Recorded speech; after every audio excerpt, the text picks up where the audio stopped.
I do love being a parent, though. And I consider it a blessing. Although the downside to being a parent is that it provides you with like these tangible measuring sticks of how old and uncool you are becoming.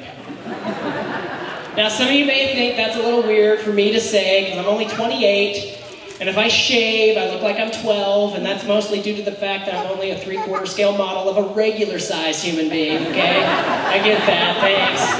You're all thinking it. Can I just... Let me sidetrack here for a moment. Do we have any short people in the house? Yeah, they're not willing to admit to that, right? Let me just say, on behalf of short people everywhere, yeah, we know. We know we're short. It's been discovered. You'd be surprised at how many times I've been asked by somebody, wow, you're really short. Did you know that? Like, what kind of response are you looking for here? Like,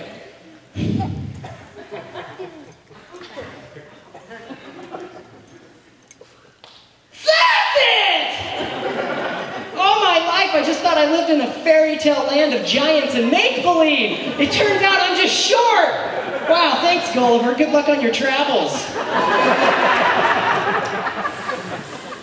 Second question you get asked a lot being short is, do you wish you were taller? I like to tell them, well, if by taller you mean awkward and gangly, then yes, I do. Because quite honestly, I can't stand having agility, coordination, and plenty of leg room in small, economical cars. But I digress.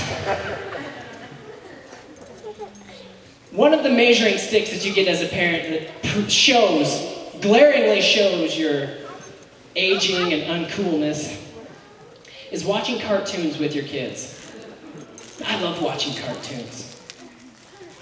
But it's during this time where it's never more clear about the struggle between the inner child inside of me that just refuses to die and the grumpy old adult that has that inner child in a chokehold. Say you give, kid. You give, kid.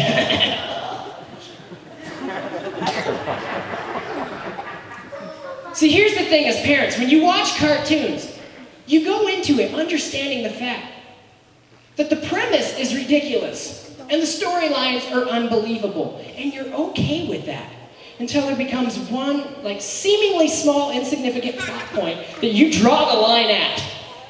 For example, Bob the Builder. Great show. Love watching that. Can we fix it? Can we build it? Yes, we can. Who wouldn't want to live in Bobsville? No OSHA? No permits? No payments? No problem. I'm tracking with it. I can believe that.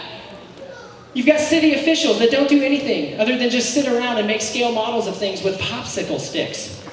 Believable. I can do that. You've got a scarecrow that's living and goes around causing mischief and playing pranks on people. I'm tracking with that. I have no problems believing that. Machines! Heavy equipment that can see, think, hear, feel, talk. They can perform construction projects without the need for human operation. I can believe all of that. But where I draw the line is when I'm watching, I'm like, hey, wait. How come they never have to fill them with gas? That's unrealistic. Let's see if there's any old reruns of Smallville on. This is ridiculous. SpongeBob SquarePants. Any fans in the house? Good show. Good quality entertainment. Here you have a talking sponge that lives in the bottom of the ocean in a pineapple. His neighbor is a cantankerous squid who lives in a hollowed-out tiki head straight from the Brady Bunch Hawaiian Special.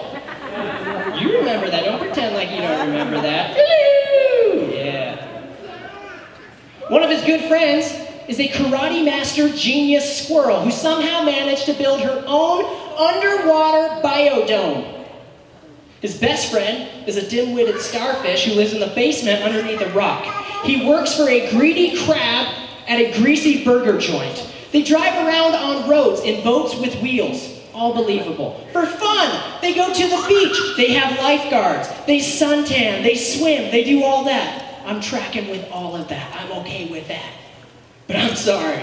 Where I draw the line is when he's working and he gets out the mop bucket with soapy water. And I'm like, you're underwater!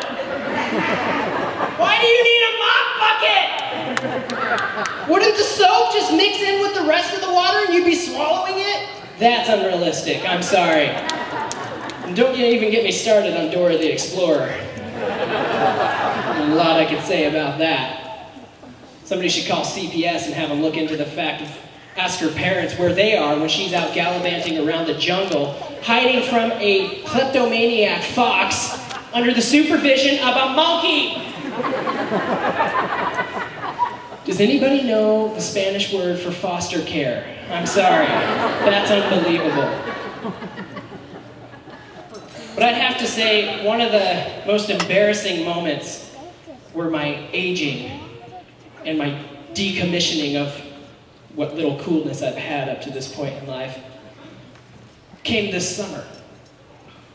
I was hanging out with some friends. It was during the Lost in the 50s car show that whole week, you know.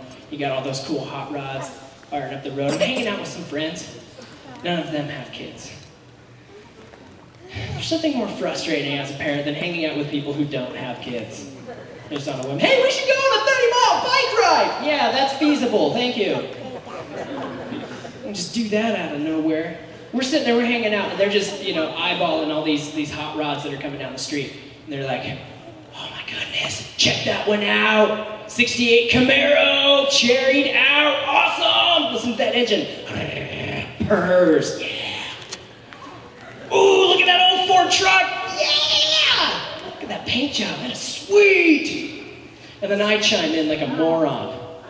Oh, you want to talk about dream cars? There's my dream car coming down the road right now! Realizing I had just opened the door for something embarrassing. They play along. Which one? Which one? Which one? I'm like, that one! They're like, I don't see a cool car. I'm like, the silver one! And they're like, the silver one? I don't see. Dude? Do you mean the minivan? Look, man, you know you're getting old when you want. I said when you want a minivan. I'm not talking about when you end up with a minivan. I'm sure there's several of you here today that it was a good deal, you needed the extra room, it was convenient. I'm talking about when you start coveting people's minivans. When you know you're getting old. I had to redeem myself. I couldn't go down like that. So I tried to play it off like it was the coolest ride ever. That ain't just any minivan, man. What are you talking about? I'm like, that's the brand new Honda Odyssey with the all-wheel drive, the in-dash navigation, the dual sliding doors, the stow-and-go seats, and the flip-down screen so the kids can watch the imagination movies! Which, by the way, is totally unbelievable because there's no way that Nina would be able to spend her entire workday next door hanging out with the imagination movers without getting fired. I don't care if her uncle owns her store or not! That's where I draw the line. Hey, thank you guys very much.